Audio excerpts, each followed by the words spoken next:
All right, guys, welcome to the Nonprofit Jenni Show, where we chat with nonprofit professionals about their management, marketing, and development strategies. I am so excited to be doing my first ever video podcast with Ana Guzman, the store manager for 10,000 Villages in Fort Collins. Thank you for being here, Ana. Yes, thank you so much for having me. I'm very excited. And just so you know, we are being safe.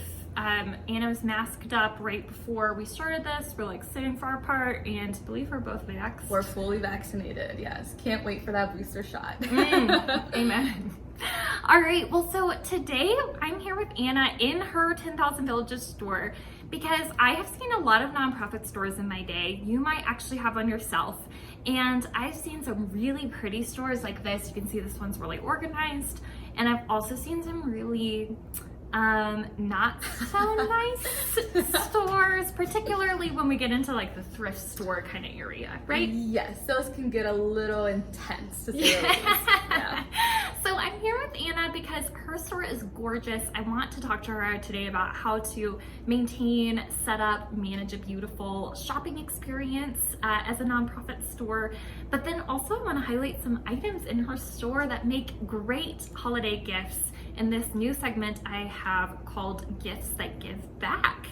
So if you want to purchase anything you see today that we talk about on the show, or if you just want to see more about Ana's store, you can go to focofairtrade.com. FOCO is F-O-C-O and stands for Fort Collins, which is where we are right now. So focofairtrade.com, and I'll include that link in the description of this video and of this podcast recording. So again, Ana, thank you so much for being here. Can you just, for listeners and viewers, can you briefly describe what 10,000 Villages mission is? Yeah, absolutely. When folks walk in, I kind of give them a quick spiel, which is we're a fair trade nonprofit who sells items that are crafted by hand, mostly in developing countries. We're all in developing countries, mostly by women, but we really are so much more than that. Our entire mission statement is based off of ensuring that our artisans and folks in developing countries can have a sustainable, ethical, and a fair wage. At the end of the day, we really want to make sure that we treat our artisans with as much respect, dignity, and just creating a future for them at the end of the day. So we've been here for 75 years as an organization internationally, and our store in Fort Collins has been open for 21 years this year. So we really take our mission very seriously and are simply passionate about it. We love what we do. Ana's so cool, you guys. Ana's actually one of the first friends I ever made when I moved to Fort Collins. I know. I feel like we had a bit of a meet cute. Yes, I think we did. Well, Ana, thank you so much for describing that mission. And Ana also does, I've been in this store for like an hour now, and she does a really fabulous job of explaining the mission, like she said, to people who walk in. And so, Ana, I'd love if you could give another example. So we've got this fox puzzle box here that makes a great holiday gift. You could put like a note in it or stick a little cute gift inside of the puzzle box that your gift recipient has to solve to open. Can you, like, if I'm a customer, pretend I'm a customer and I'm saying, Ana, can you tell me the story behind this fox box? Yeah, absolutely. So first, I would make you hold the box, essentially. I really want you to hold it and play with it. So this fox puzzle box is $24.99. It's handcrafted in India by the Asha Artisan Group, and it's just really, really fun. Like I said, I tell folks to open it up. There are so many pieces that go along with it. It's really great just to hide, a little note, a secret note, or, to put some jewelry in. But it's a really fun and beautiful item that, honestly, anyone at any age group will really enjoy.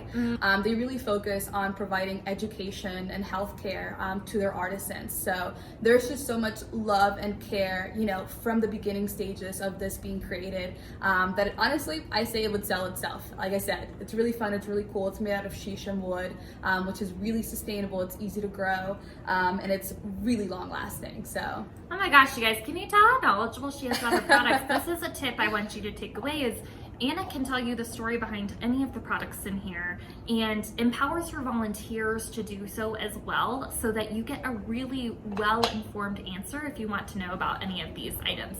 Do you mind if I try to do the little Absolutely, puzzle? please do. It's so fun. And then Oh my gosh, you guys, there's the cutest little fox on here. Okay, so while I'm opening this, Ana, how did you say how much this little box is? Yeah, so the box is $24.99. And the beauty about, all of our products is that all of our artisans have been paid in full already. So by the time that you buy it, our artisans have been fully taken care of. So you can buy this knowing that you have already done a really, really wonderful thing and ensured someone has a sustainable lifestyle. That's awesome. Okay, and then how about, I'm going to test you again, how about this pea bowl that you have in front of you? Tell us about it. I love this little key bowl. This guy is so precious. So this key bowl is $18.99. It is handcrafted in India as well. This little guy is actually completely sustainable. It is made out of recycled iron keys, and it has been coated in brass just to give it a really cool and interesting color. But this is 100% recyclable. This is the coolest thing. If you just want to come home, throw your keys in there, you're gonna have a really, really neat piece. This will go brilliantly, honestly, just either in your entryway or by your nightstand. It's a really fun piece. Thank and you. It's not sharp, so not to worry, these aren't sharp keys. It has been fully coated already. But yeah, it's pretty awesome. Yeah, that's awesome. Okay, and then inside here we also have a little keychain that you can get from 10,000 Villages as well. So Ana, how did you originally get involved with 10,000 Villages?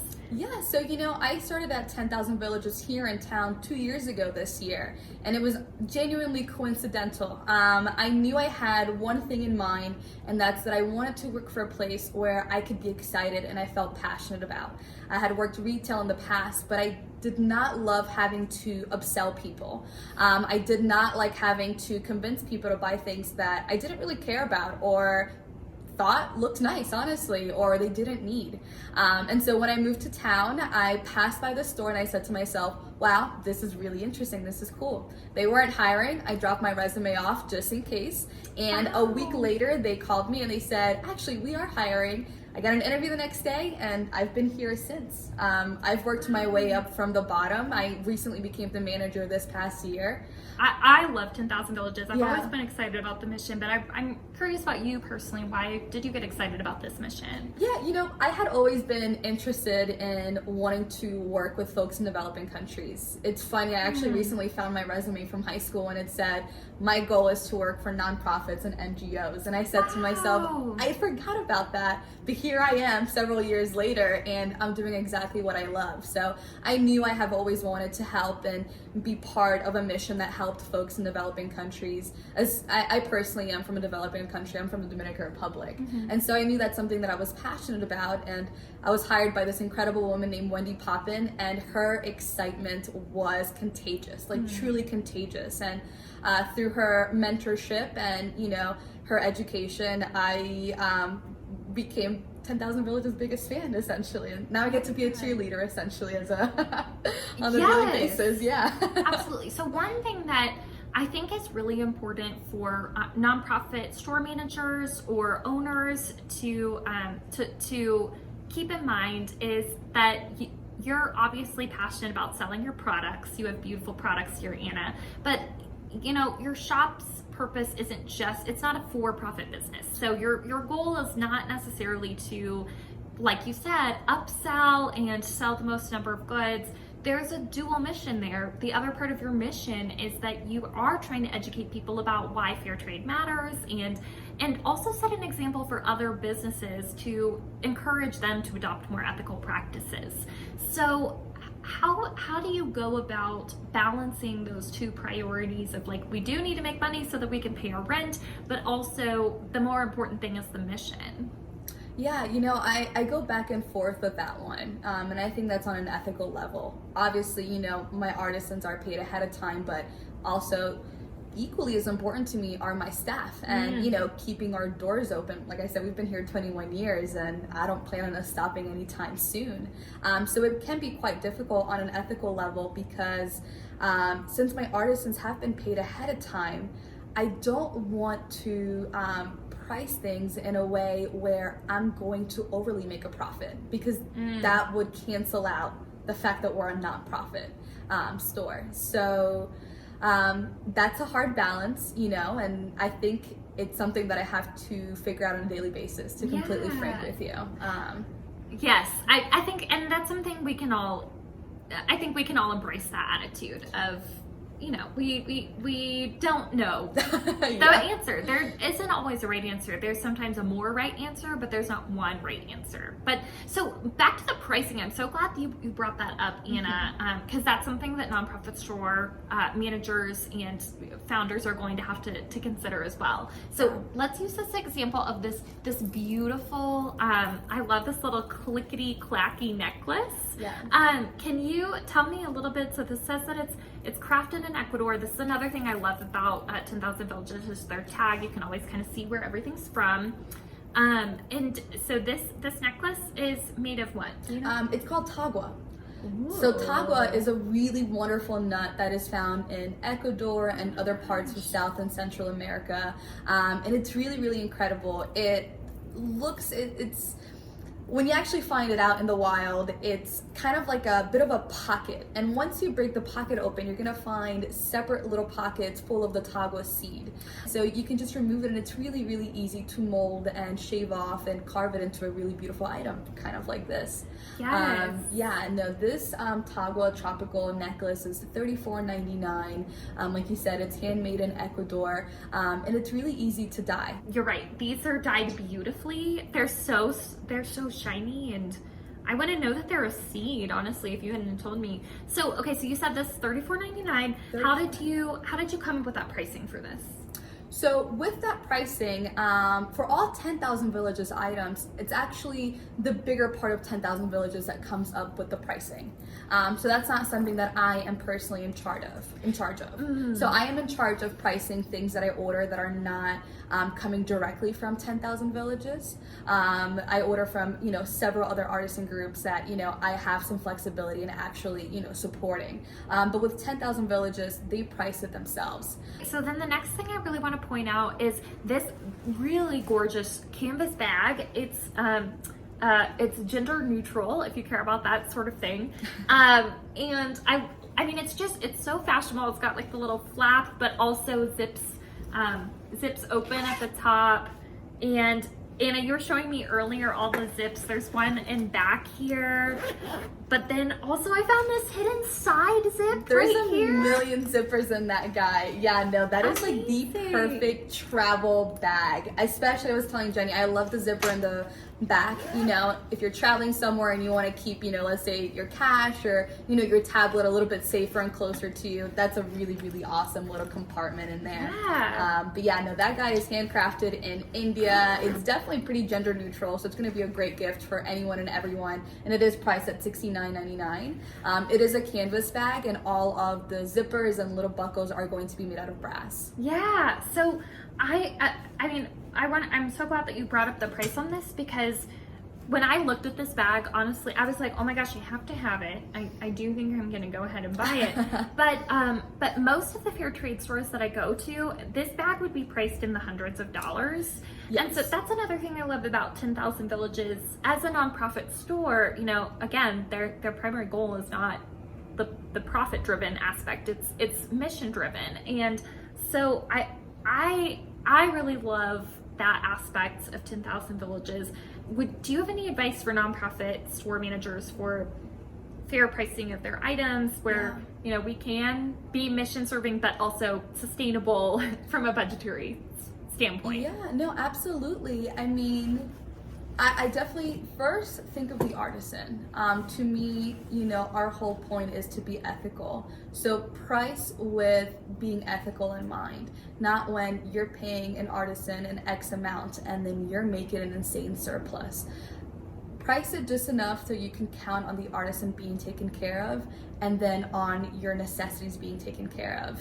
It's kind of like being selfless in a way, I guess, just take what you need and not what you can. Just take exactly what you need, and that's how I price everything in my store. I would also say, even if we're talking about, we're not buying maybe products from artisans, but maybe you're just taking donations for your thrift store or whatever, I think it's also important to remember, you are trying to, if your mission is you're trying to encourage people to reduce, reuse, recycle, right? that's not going to be accessible if you're pricing things too high. That's not going to be an accessible mission. Same with fair trade products. If I'm somebody who really wants to support fair trade products because I know that that's the ethical right thing to do, I still need to be able to afford those items, or else I'm going to have to go back to fast fashion or whatever. Exactly. And honestly, one of the wild things that I tell people all the time is where prices are really low, they can be compared to many retail stores actually that you go to. So you're kind of honestly evening it out. You're not going out of your way to pay more for something that you would have gotten anywhere else. You're paying the same price, but on an ethical note. Right. Well, so Ana, you already kind of shared the spiel that you give people when they walk into your store. You've shared some of the stories behind some of these items, but are there other aspects of the way that you actually set up your store that help to educate shoppers? You know, even if maybe the store's too busy, you can't talk to them one-on-one, or maybe they're the type of people who like me, where I'm like, okay, can you stop talking to me so I can shop? Yeah. So how do you make sure that I'm still getting educated about your mission, even if I'm not personally interacting with you? Absolutely. So absolutely first thing when you walk into our doors is I have an entire wall dedicated to our mission statement and to what we do and who we are. We have pamphlets there. We have, literally our sign in bright lights that's like calling your attention to say, hey, stop and look at this. So that's the first thing. Throughout the shop, we have our artisan stories written everywhere for all of our Haitian metal art or our elephant, poop recycled items. We will have our artisan story in there as well. And there are other things, even if folks do want to talk, when you walk into our shop, I'm going to offer you some coffee. I want you to stop for a second and just really be present with us. So I'm going to offer you some coffee, and with that cup of coffee, you're going to walk around and you're going to sip and you're going to think and ponder, and I'm going to say, oh, I see that thing that you're holding. That's really beautiful. It's, a really beautiful statue from Burkina Faso, and it represents this kind of woman. I'm always looking for little opportunities to just make you stop and be in the moment.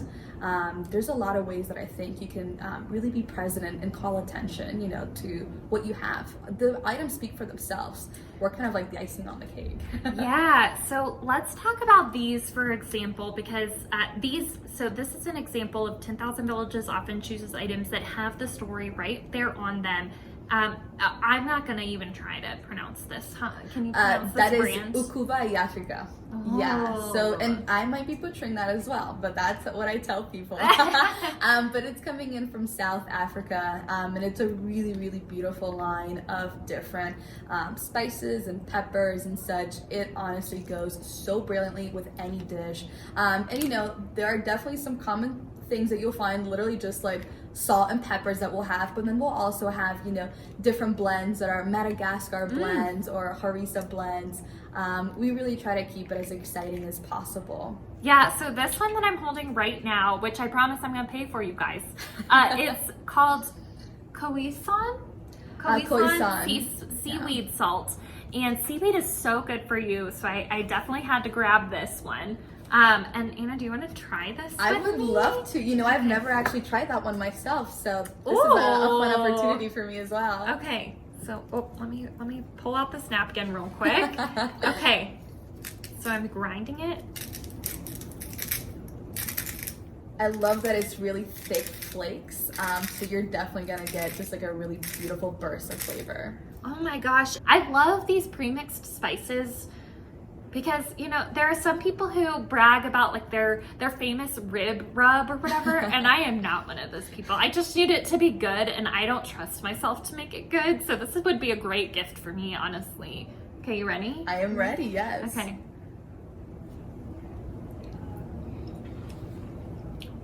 Oh, that's phenomenal. I feel like it hits you with the pepper right at first.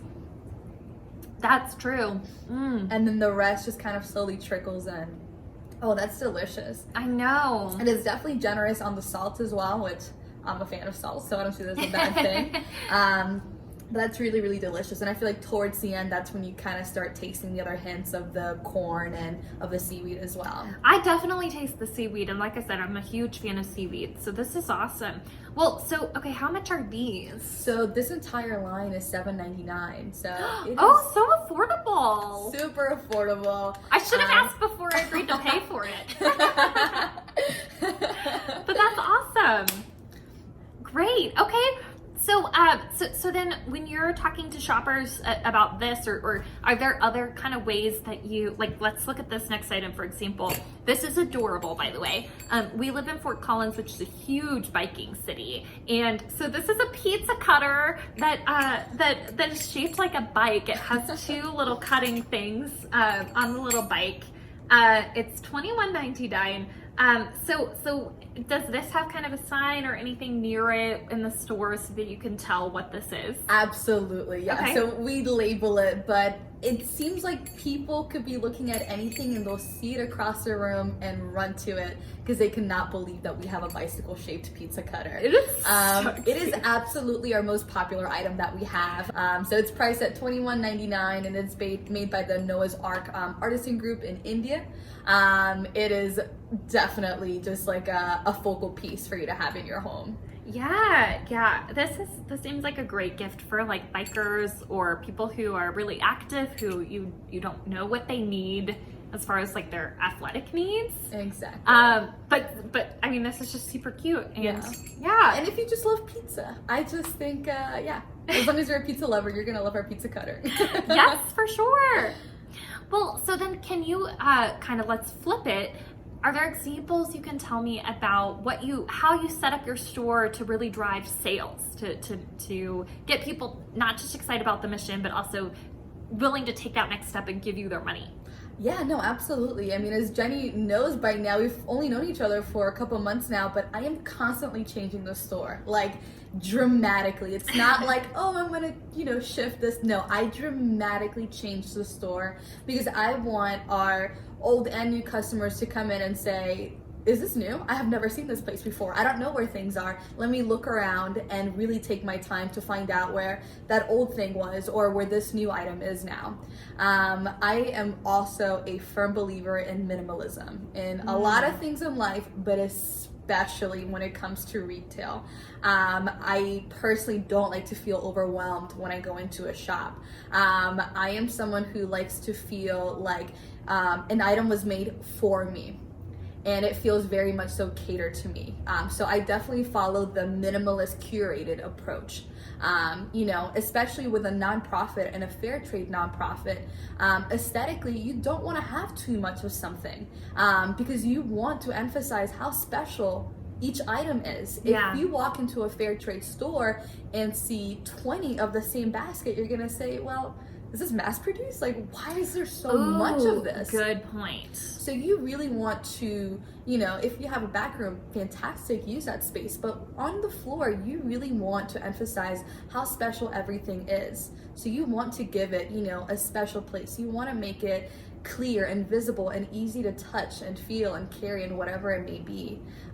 So minimalism is going to be your best friend, I think. And you just really want folks to be able to easily walk through the space and not feel overwhelmed. And especially with COVID, you don't want them bumping into each other. Another good point. Yeah, so that's why I keep changing the floor, because as I learn how people are shopping in these last couple of months, I realized, it seems like a lot of folks, end up grouping each other, in this corner. So let me change this, let me shift this. So yeah, you kind of do want to just keep watching how people shop, and it's going to change through the holidays and through the seasons, and you're going to want to keep up with that change. That is such a great point. I also just want to share, as somebody with disabilities, going back to the thrift store kind of example, because I'm just going back to that because I think that's the most common type of nonprofit store.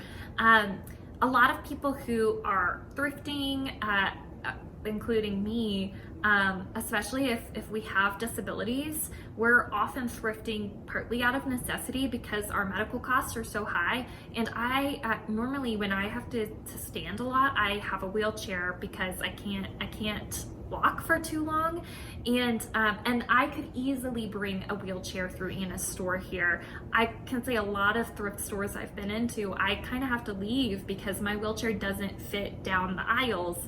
And it is harder to see things when, I mean, even if it's not like the mass-produced concern that you mentioned, even if it's just like, I see a lot of thrift stores where they have just a big bucket full of purses, right? Just every purse they've ever received as a donation. That's not easy for me to look through, and none of the purses look attractive anymore. You know, unlike this display right here, like I can clearly see each of the bags, I can clearly see this jewelry, and it does look really special and like something I want to buy. Yeah, I think, like you're saying, with a thrift shop, I think it devalues the item. And so if you give each item that you have a special place, something that's at eye level and not just tucked in a corner, people are gonna be like, wow, this is special. This has its own little, you know, section in this store. This is something worth looking at, and something worth investing in. Yeah, so let's use these as an example. I'm so excited about these products, you guys. So this is a little hand soap from Ecuador, and we put it inside this adorable little soap dish that is, so the dish is $15.99 and the soap is $5.99, both very affordable. So Anna, can you tell me just how do you place these in the store to make people want to buy these products that are really kind of commonplace objects? Yeah, no, absolutely. I think that starts with creating a section, and making sure, you know, I would never put something like that next to the kids section per se, you know. So next to me, something that you can't really see right now is that I have a holistic and relaxation section. I kind of want to get you in the mental space of, oh, this is the kind of thing that I would buy if I was at home. You know, if I wanted to create, you know, like a very relaxing and good smelling, you know, kind of like ambiance and vibe in my place. You know, the way that I would display that is I would have, you know, one of each item individually placed in a section where I can easily pick it up, and then behind it or above it, then I would have, you know, the greater quantities of it for you to easily pick out of. But every item that I have, I'm giving it a special little section where you can individually look at it and see, oh, this is being displayed really, really nicely. This dish obviously can be used for soaps because it's next to the soap. So there's literally a bar of soap on top of it. So my brain's gonna say, oh, that's what that's for. And then anything else that I want people to shop, then it's gonna be behind it or above it. Yeah. Okay, I'm gonna open this so we can smell do. it. Oh my gosh, please do. That line is really, really incredible. And all of our soaps, you know, are definitely ethically sourced. Get a whiff of that, Anna. Get a whiff. Oh my gosh, it is incredible. It's even almost creamy. Yes. Like buttery and creamy, and you just want to take the best bath of your life with it. Yeah. And so we're putting it in this dish. Tell me about this dish. Yeah, so that dish is one of my new favorite items. It's from one of the newest artisan groups that, you know, our store is carrying. They're called Pampiana, and they're based out of Ecuador. And it's been really wonderful creating a close relationship, you know, with the artisans and the folks that are in charge of it. But it is all made out of glass. Their entire collection is glass-based, and it's actually painted by hand, which is really, really amazing. So all of the dishes, and even some of their nightlights that they carry, are painted by hand. And then there is a wax coat, you know, that's poured over it. But they're really, really, really beautiful and honestly quite durable. And this soap dish, it has the little ridges in it so that gross soap scum doesn't build up on it. Exactly. It's beautiful. And then isn't this Colorado's national flower that's painted on here? That's a columbine, yeah. So it's really, really amazing. And we're talking about how to position things in your store to really drive sales. And this next item I think is a really good one to bring up that question with, because this one, if you can't see, this is a hanging item. What do you call this? So that specifically is called a Nandini bell chime. That artisan group really specifically focuses on, you know, having education provided, healthcare provided, loans provided as well for their artisans group. And above all, I think one of the most important things that we forget is keeping that ancient practice alive. You know, it is something that people are, you know, banging metal and, you know, actually creating by hand. And that's not something we see a lot happening in the Western world. So I think it's really beautiful that we can keep that art alive. Yeah, okay, so then with this type of item, if you can't see, it is a hanging bell. it has, isn't this called like the Eye of Knowledge or something? Yeah, so that one is more of like an evil eye, and the symbolism, yeah, no, I mean, you're not wrong. Yeah, but it's really a protection thing. I see. Yeah, in a lot of cultures, especially Indian culture, having the mirror is going to reflect the evil back. I see. Yeah, so it's a protection thing. So I actually personally have a lot of evil eyes in my house just to keep myself protected. Yeah. Well, so this item, it's, if you're not able to see it, it is kind of a lot to look at. Like, there's the brass eye around this multicolored mirror that's framed, and then you've got the bell hanging from it. And so from a store owner or store manager kind of point of view, how do you position this item so that it doesn't just look like a bunch of junk just all hanging everywhere, and you can see how beautiful it is as an individual item?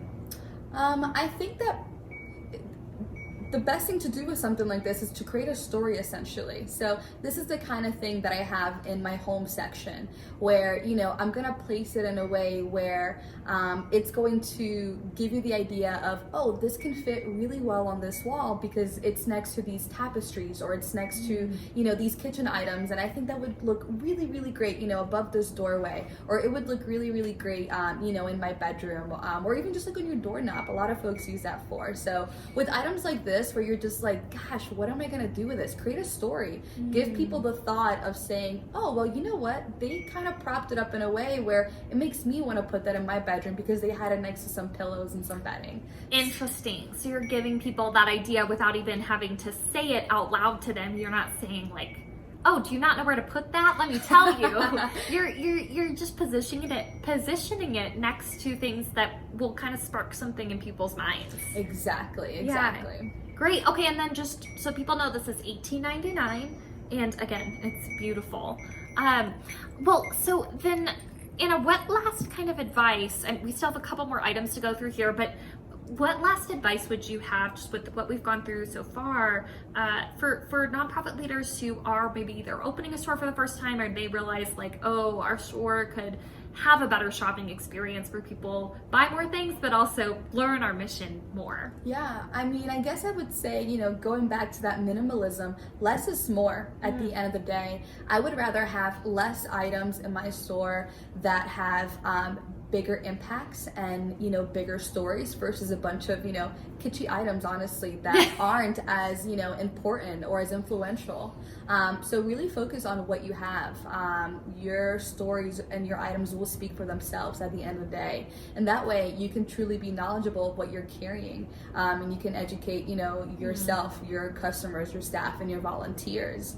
I feel like anytime I get a shipment, it's Christmas Day. And I am so excited. And my staff and my volunteers are so excited because we get to learn about something new, and we're likely wanting to buy it ourselves, and that's going to translate really easily when we speak about it because the passion is going to exude out of us. So take it day by day and enjoy what you do. And speaking of Christmas Day, we have a couple more gifts that are more kid focused, children focused. So I want to make sure that we talk about these. So here's another beautiful, I mean, again, also Anna, what she just said about less is more, even her kids section is, first of all, everything's kind of near the ground so that kids can see it really easily. But I mean, these items are just so unique. Can you tell what is this? What is this item I'm holding? Yeah, so that is a seed rattle. So the seed rattle, you can definitely hear those seeds. So that is a tanuni seed specifically. And if you're able to look at it a little bit more close, you can see it's truly just a dried seed that has been attached and woven to this really, really beautiful piece. It's coming in at $18.99, and it is so much fun to play with.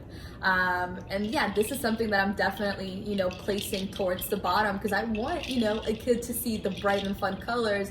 They're gonna be shaking it around. At some point, you know, mom and dad are gonna say, you know what, that's fine, you can have it. You kind of just give in, but it is really so much fun, and it's a really great price for what it is, and it's a sustainable item, so it's the kind of thing where you feel really good about not over consuming at the end of the day. Right, this is not made of plastic, it's made of these like, I'm assuming they're the outer kind of what you would normally throw away from these. Yeah, these like seeds. think of like a pistachio shell, essentially. Those are the shells of the tanuni seed. Yeah, and then it's like woven around these wood pieces. So it's not, you're not just contributing to more plastic being created. Okay, and then Anna, I actually found a couple items that I want to tell you the story. I'm gonna turn the tables. I love it. Educate me. Well, so Anna's really right. I mean, when I come in here, it's really bad. We probably have to stop being friends soon, Anna. I know. Because every time I come in here, I buy way too many items, and part of it is I know, like, I feel really good about the items that I'm buying because Anna does such a great job of explaining how they're sustainable and how they're helping people.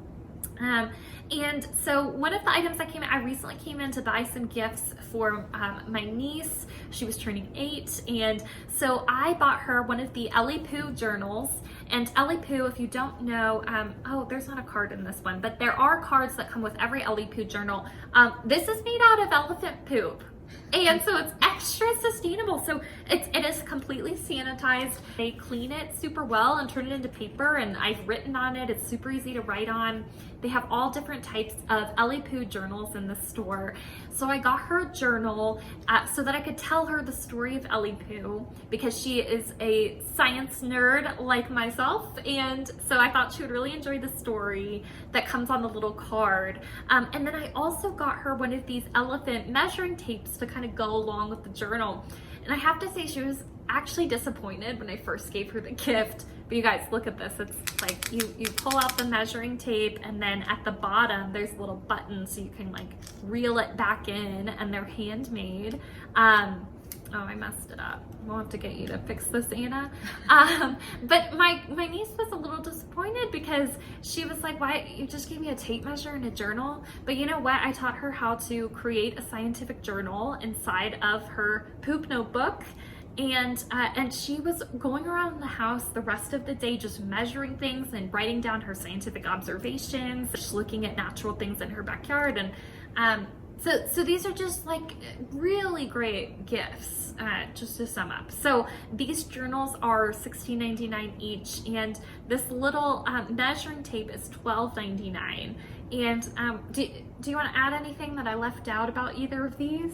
The elephant poop notebooks do not smell like elephant poop. They do not. They are totally, they just smell like paper. They just smell like paper, yeah. No, I believe it's 70% recycled paper, then 30% recycled elephant dung.